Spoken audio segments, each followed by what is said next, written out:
grew up in India during the late 90s or early 2000s, your digital life likely lived on a small, shiny plastic disc. Whether it was pirated movies, your college project, or your favorite MP3 playlist, it was probably stored on a Moser Baer CD. For a decade, this company wasn't just a manufacturer, it was a symbol of Indian industrial pride. They were the second largest manufacturer of optical media in the world, exporting to 82 countries. They were the storage vault of the world. But today, that name is buried under a mountain of liquidation orders, CBI charge sheets, and allegations of a 354 crore rupee bank fraud, which is just the tip of a much larger iceberg.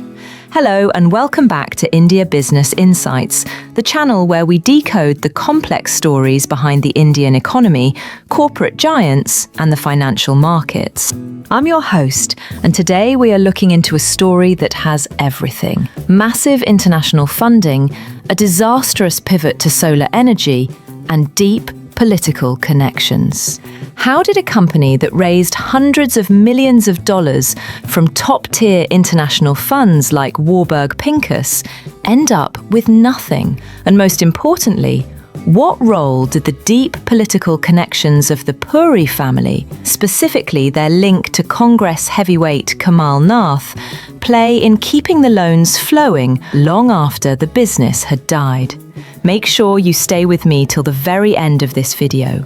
We're going to uncover the forensic audit details that show exactly how money was allegedly moved out of the company, and why this case is linked to the infamous Augusta Westland chopper scam.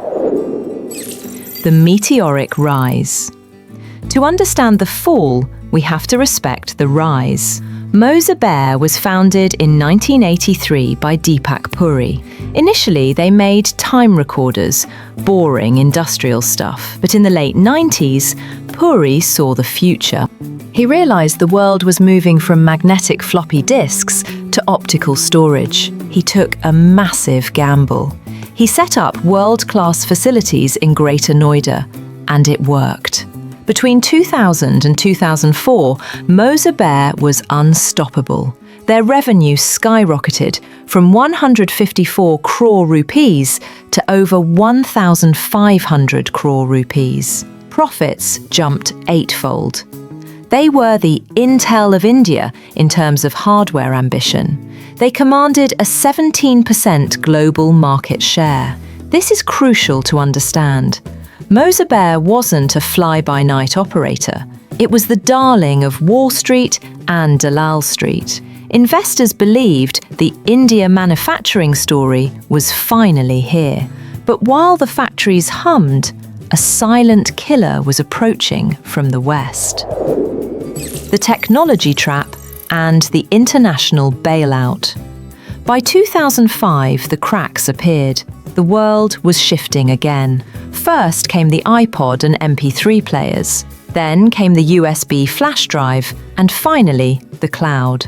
The demand for blank CDs and DVDs didn't vanish overnight, but the price did. The cost of a CD crashed from $1.20 to 20 cents. Margins evaporated. A normal company might have downsized, but Moser Baer did the opposite. They expanded. They believed they could use their scale to crush competitors. And this is where the bailout comes in. When we say bailout here, we aren't talking about the government handing them cash yet. We are talking about the massive infusion of capital from international funds that kept a zombie business alive. Warburg Pincus invested nearly $220 million, over 1,200 crore rupees at the time, into Moser Baer. They kept pumping money in, even as the core business model was collapsing. Why?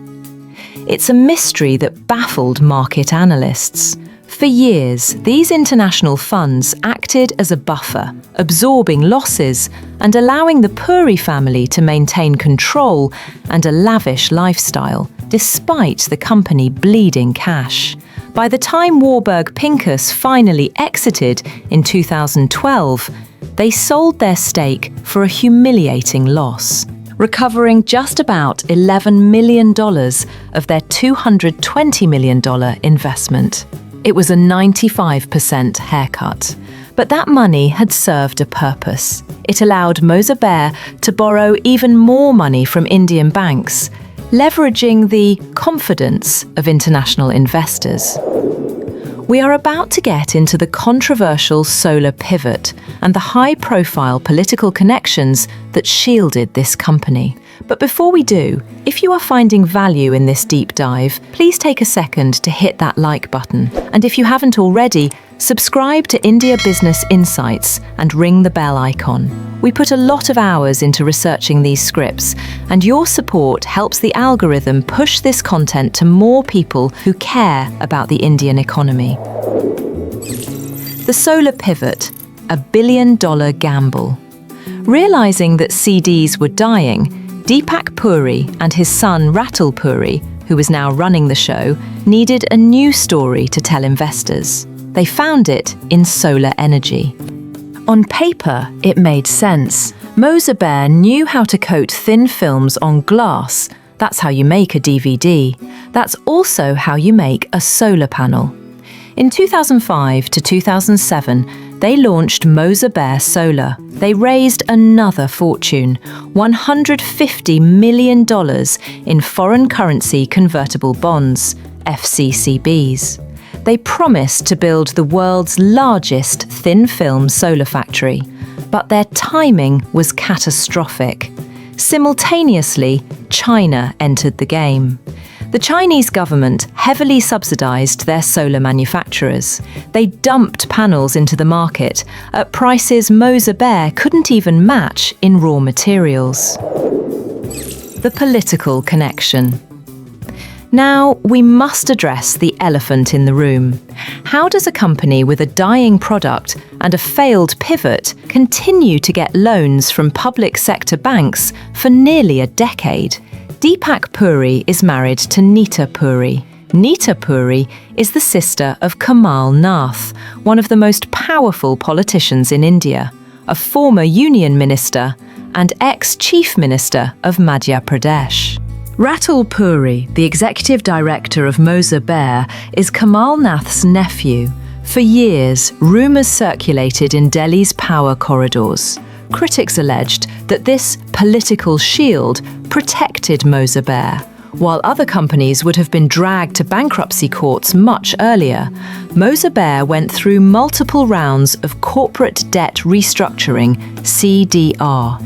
Banks were surprisingly patient. In 2012, 2013, and 2014, as the company defaulted, banks kept restructuring the loans. They converted debt into equity, extended repayment periods, and issued fresh working capital.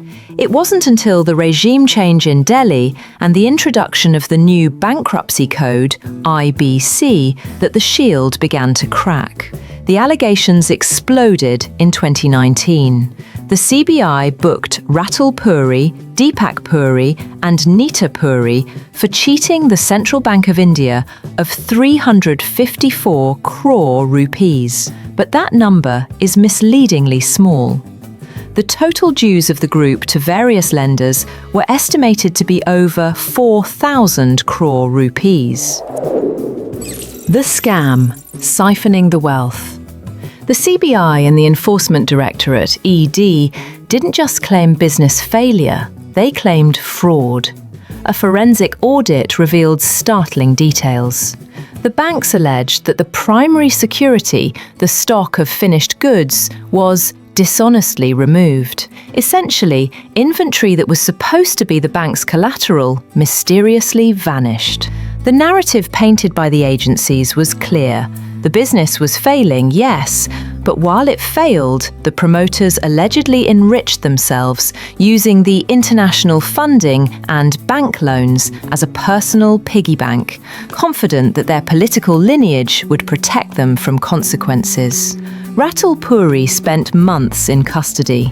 The golden boy of Indian manufacturing was now a prisoner of the Enforcement Directorate. The aftermath. So, where is Moser Baer today? In 2018, the National Company Law Tribunal, NCLT, finally ordered the liquidation of Moser Baer India. The assets were sold for scrap. The legal battles continue. Ratul Puri is out on bail, fighting multiple cases across the ED, CBI, and income tax departments. While lower courts have discharged the Puris in some instances, the CBI has challenged these decisions. The political connection debate rages on. Did the system protect them, even in the end? The story of Moser Baer is a tragedy of ambition mixed with the toxicity of crony capitalism. It started with a genuine vision to put India on the manufacturing map. It ended as a warning. It teaches us that aggressive funding from international giants cannot fix a broken business model. It teaches us that political connections can delay the inevitable, but they cannot stop the market forever. Moser Baer didn't just die because we stopped using CDs. It died because when the ship started sinking, the captains allegedly started looting the cargo instead of fixing the leak. What do you think? Was this a genuine business failure caused by technology, or was it a calculated fraud protected by politics? Let me know in the comments below. That's it for this episode of India Business Insights. If you found this breakdown useful, please share it with your friends and colleagues. Don't forget to subscribe for more deep dives into the Indian economy. I'll see you in the next video.